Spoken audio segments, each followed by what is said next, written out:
मायबाप रसिक हो, जय जिनेंद्र. आपण सैतवाल युवा टॅलेंटच्या गुणसंपत्तीचा दररोज अनुभव घेता आहात. किती उच्चभ्रू स्तरावर सैतवाल युवा पोचलेला आहे. प्रशंसा शृंखलेतून विद्वत्ता संदर्भातलं आजचं एक नवीन उदाहरण आपण पाहाल. धन्यवाद.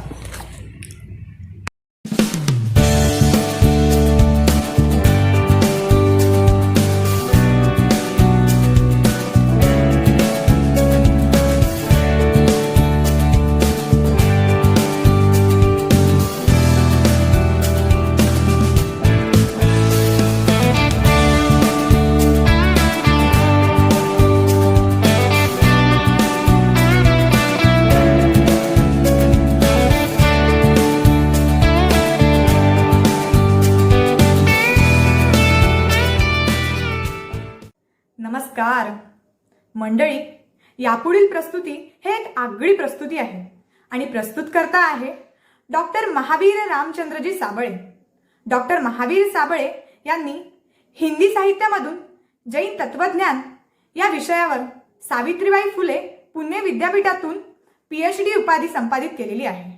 या प्रस्तुतीकरणामधून सर्जनशीलता म्हणजे काय, ती कशी प्रकट होते आणि सर्जनशील बनण्यासाठी संवेदनशील असणं हे किती गरजेचं आहे हे त्यांनी आपल्या अनुभवातून अगदी ओघवत्या शैलीतून प्रकट केलेलं आहे. डॉक्टर साबळेंच्या म्हणण्यानुसार सृजनशीलता असण्यासाठी दृष्टी ही तितकीच महत्त्वाची आहे. जेव्हा आपली दृष्टी सुंदर बनते तेव्हा या जगातील सुंदरता आपल्याला कळू लागते आणि मग ती सुंदरता आपल्या हृदयाला भेटते आणि मग सृजनशीलतेच्या रूपात एक मूळ स्वरूपात जगासमोर प्रकट होते. असे सुंदर आणि अलौकिक विचार आपण आज ऐकणार आहोत. डॉक्टर महावीर साबळे यांचं हिंदी भाषेवरचं प्रभुत्व पाहून आपल्या विभागाचे प्रमुख पंडित अरविंदजी मुखेडकर यांनी त्यांना आपली प्रस्तुती खास हिंदी भाषेतून सादर करावी अशी विनंती केली आणि ती डॉक्टर महावीर साबळेंनी मान्यही केली. तर चला आपण ऐकूया एक सैतवाल विद्वान डॉक्टर महावीर रामचंद्रजी साबळे यांना.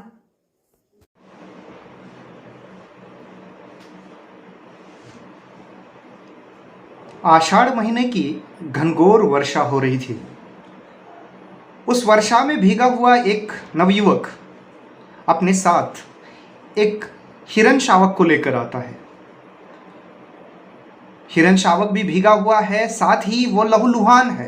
किसी शिकारी के बाण से वो घायल हुआ है और उसे लेकर कालिदास, उस लड़के का नाम है, लेकर आया है. ये वही कालिदास है जो संस्कृत के महान कवि कहलाए.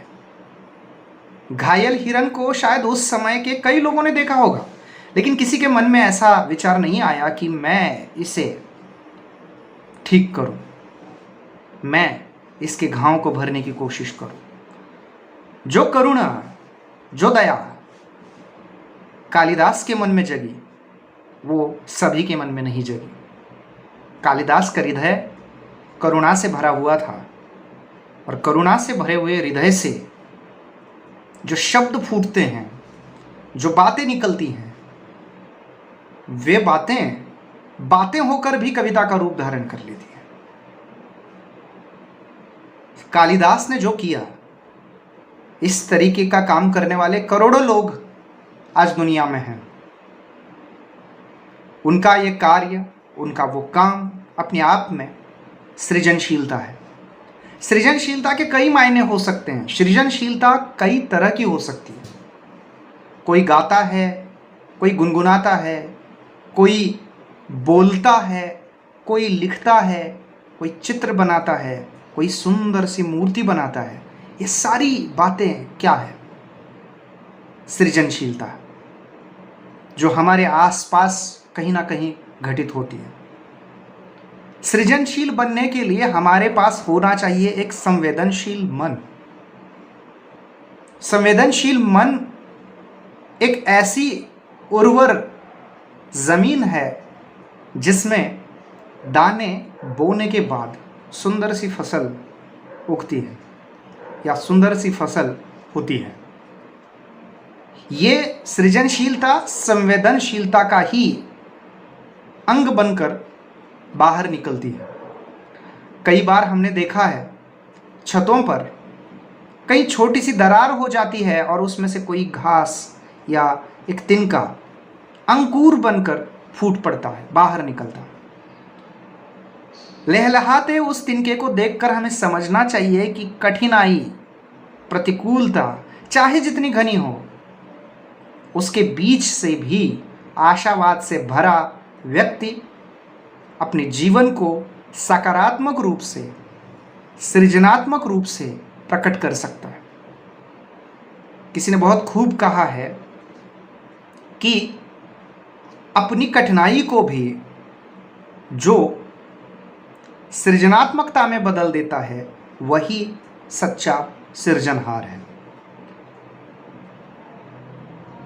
दुनिया की तरफ देखने की हमारी जो दृष्टि है वो सुंदरता से भरी हुई होनी चाहिए।